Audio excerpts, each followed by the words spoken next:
Barrister Umair Niazi साहब, ये जो इन्होंने अब ज़ाहिरी बात है आपने मौका फराहम किया है तो वो ये कह रहे हैं कि इनकी कुछ ज़ोमा जो हैं तहरीक इंसाफ के उनके बयानात जो हैं वो अलीमा खान साहबा के बयानात से मुख्तलिफ होते हैं।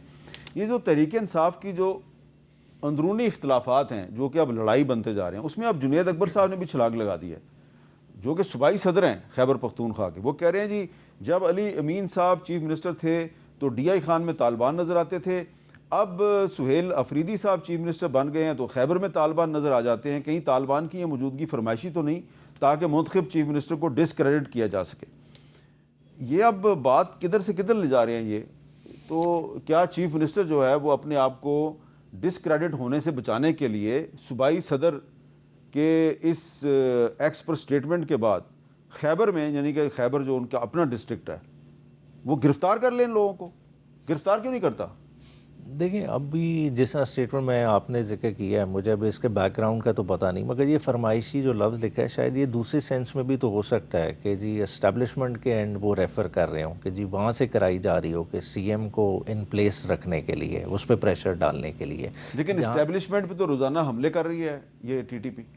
अब देखें अब इसी चीज़ का तो तयन करने की ज़रूरत है। देखें हम पोल्स अपार्ट हैं जहाँ टेररिज्म की पॉलिसी कंसर्न है। देखें फ्रैंकली इस चीज़ को एडमिट करना पड़ेगा। एपेक्स में वज़ीर आला के भी बैठ रहा है वज़ीर आज़म के साथ, मगर क्या इन चीज़ों पे उन्होंने आपस में बात की है कि टेररिज्म क्या ये इम्पोर्टेड है या होम ग्रोन है, हमारा उसमें क्या रोल है, दूसरों का क्या रोल है? हम उस चीज़ पे बात ही नहीं कर रहे, हम चीज़ों को पास ऑन कर रहे हैं। और पास ऑन का हल क्या निकाला हुआ है जी, अफ़गानिस्तान पे 2-3 हमले कर लिए, हमने कह दिया कि वहाँ से हो रहा है। देखें जब तक घर को नहीं सीधा करेंगे, घर के इश्यूज़ को नहीं देखेंगे कि वाकई क्या इन टेररिस्ट की लोकल सपोर्ट है कि नहीं है, क्या उसको सियासी पुष्पनाई मिल रही है या किसी और तरह की पुष्पनाई मिल रही है। देखें ये बड़े सेंसिटिव और संगीन किस्म के इल्ज़ाम आते हैं। अगर इस ट्वीट को देख लें तो इसको प्रोब तो होना चाहिए। देखें जिस हम स्टेज पे खड़े हैं, हम क्या अफोर्ड कर सकते हैं इस तरह की इंटरनल लड़ाई? आप सही कह रहे हैं कि ये जो जुनैद अकबर साहब ने जो एक्स पे स्टेटमेंट जारी किया है ये बड़ा सीरियस है, लेकिन ये तो आपकी अपनी हुकूमत को भी डिस्क्रेडिट कर रहा है कि भाई अगर खैबर एजेंसी में पेशावर से चंद किलोमीटर के फासले पे लंबी लंबी बालों वाले, लंबी लंबी दाढ़ियों वाले लोग जो हैं असला उठा के उन्होंने सड़क ब्लॉक की हुई है, नाका लगाया हुआ है, तो where is the provincial government? नहीं, ये वो एरियाज़ हैं जहाँ ऑपरेशन चल रहा है, जहाँ खाली प्रोविंशियल गवर्नमेंट का नहीं सवाल, जहाँ मिलिट्री प्रेजेंस भी है। तो अगर इस तरह के मामलात हो रहे हैं तो हमें तो अपना हाउस इन ऑर्डर लाने की ज़रूरत है। देखें ये फुटेजेस हमने नहीं है, ये हमने सब ने देखी हैं, ये हर जगह है, ये कोई लोकलाइज इवेंट नहीं है कि किसी ने सुन के बताया। जब हमने देख लिया तो क्या हमारी लॉ इन्फोर्समेंट एजेंसीज़ ने किया है, फोरेंसिक करके आइडेंटिफाई वो लोग करने की कोशिश की है अपने नादरा के डेटाबेस से कि ये हमारे लोग हैं, ये बाहर के लोग हैं, ये कौन लोग हैं? उस तरफ तो हम गए ही नहीं हैं। मसला है कि हम एक दूसरे को ब्लेम करने पे हमारा ज़ोर से आता है। डॉक्टर साहब ये कोई इस पर कोई कैबिनेट पे कोई डिस्कशन हुई है? अमीर साहब इस मौजू के ऊपर फेडरल गवर्नमेंट में बिल्कुल डिस्कशंस होती रही हैं और ये एक ऑनगोइंग इशू है पाकिस्तान का। लेकिन इसमें अगर कोई सबसे ज़्यादा आपको कंफ्यूज लोग मिलेंगे तो वो पाकिस्तान तहरीक इंसाफ के जो KP के ज़िम्मेदारान हैं वो मिलेंगे, इंक्लूडिंग द चीफ मिनिस्टर।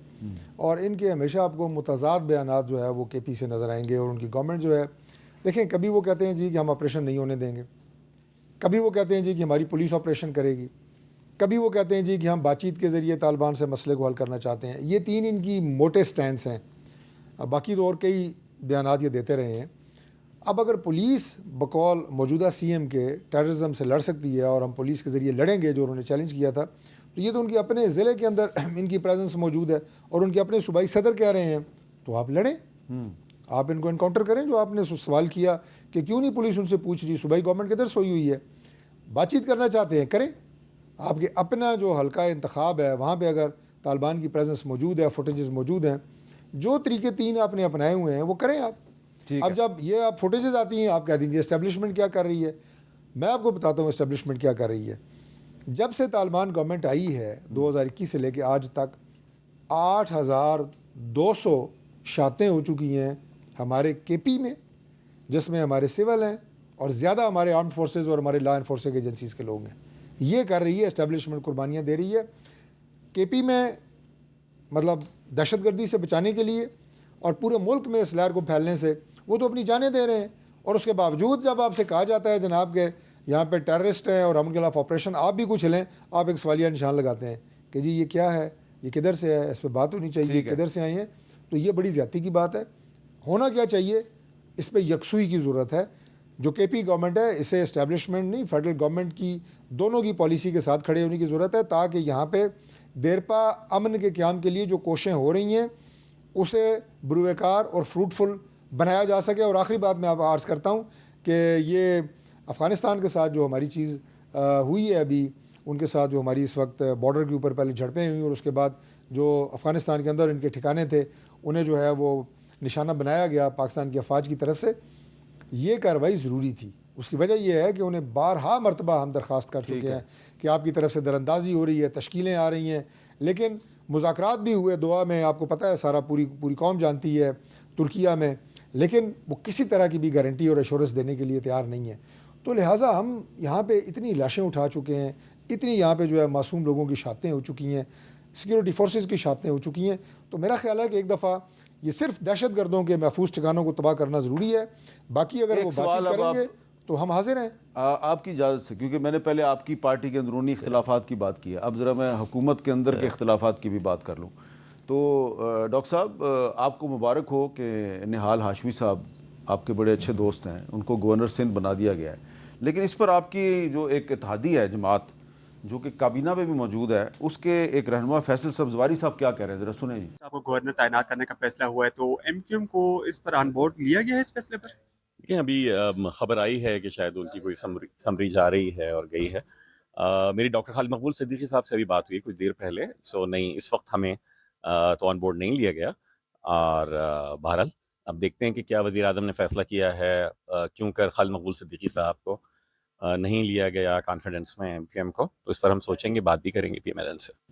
वैसे तो अब फैसला हो गया है, निहाल हाशमी साहब ही गवर्नर सिंध होंगे और कामरान टिसोरी साहब को हटा दिया गया है। तो तारिक फजल चौधरी साहब, कर्टसी का तकाजा होता है कि एक जमात जो है वो काबीना में आपके साथ बैठी हुई है, तो उस जमात का गवर्नर अगर हटाना है तो उनको बता तो देना कि भाई हम आपका गवर्नर हटा, बताया भी नहीं आपने उनको। मीर साहब, ये सिर्फ कर्टसी का तकाजा नहीं है, ये इससे काफ़ी आगे की बात होती है कि अपने इत्तेहादियों को एतमाद में लेना, उनसे इस तरह का जो इशू ख़ास तौर पे अगर सिंध की बात हो तो एमक्यूएम जो हमारे इत्तेहादी हैं, पीपल्स पार्टी जो है हमारी बड़ी इत्तेहादी जमात है, तो उन्हें कॉन्फिडेंस में लेके ही ऐसे फैसले किए जा सकते हैं। लेकिन अगर एमक्यूएम के कोई तहफ़्फ़ुज़ात इस सिलसिले में हैं तो यकीनन उन्हें दूर किया जाएगा। प्राइम मिनिस्टर तो अपने तमाम इत्तेहादियों को अपने बहुत छोटे छोटे फ़ैसलों में भी कॉन्फिडेंस में लेते हैं। इस फैसले में एमक्यूएम की अगर कोई तहफ़्फ़ुज़ात हैं तो मैं आपको अश्योर करता हूँ कि हम उन्हें इंशाल्लाह दूर करेंगे। इसका मतलब ये तो नहीं है कि अब 28वीं तरमीम नहीं आएगी? देखिए, 28वीं तरमीम का गवर्नर सिंध की तैनाती से दूर दूर तक कोई ताल्लुक नहीं है, क्योंकि जो गवर्नर सिंध थे पहले पिछले, कामरान टिसोरी साहब के पीपल्स पार्टी से कुछ इख्तलाफात चल रहे थे, तो अब निहाल हाशमी साहब आए हैं, उनका ताल्लुक आपकी जमात से है। और निहाल हाशमी साहब बड़े पुराने मंजे हुए तजर्बाकार सियासी कारकुन हैं, जिन्होंने तलाल चौधरी की तरह तौहीने अदालत के इल्ज़ाम में अपना सियासी कैरियर जो है उसको एक बहुत बड़ा धचका भी पहुंचाया। तो उसके बाद अगर उनको लगाया गया तो इसका मतलब बड़ा मुहतात आदमी आप वहाँ पे लेके आ गए हैं, बड़ा तजर्बाकार, जिसने बहुत घाव खाए हुए हैं, बड़े ज़ख्म खाए हुए हैं। तो वो इसमें कोई शक नहीं है जी कि उनका बड़ा एक सियासी तजर्बा है और वो बड़ी एक सियासी फ़हम और फरासत रखते हैं। और प्राइम मिनिस्टर साहब की अगर चॉइस है तो वो इंशाल्लाह ताला डिलीवर करेंगे। मुझे मेरे बड़े अच्छे दोस्त भी हैं, मुझे मुकम्मल यकीन है। लेकिन एमक्यूएम इंशाल्लाह ताला वो वाहिद जमात है इस वक्त पार्लियामेंट में और हमारे इत्तेहादियों में जिसने इलेक्शन से पहले हमारे साथ अलायंस का और इत्तेहाद का हमें अंदिया दिया था और वादा किया था कि हम इलेक्शन के बाद आपके साथ बैठेंगे।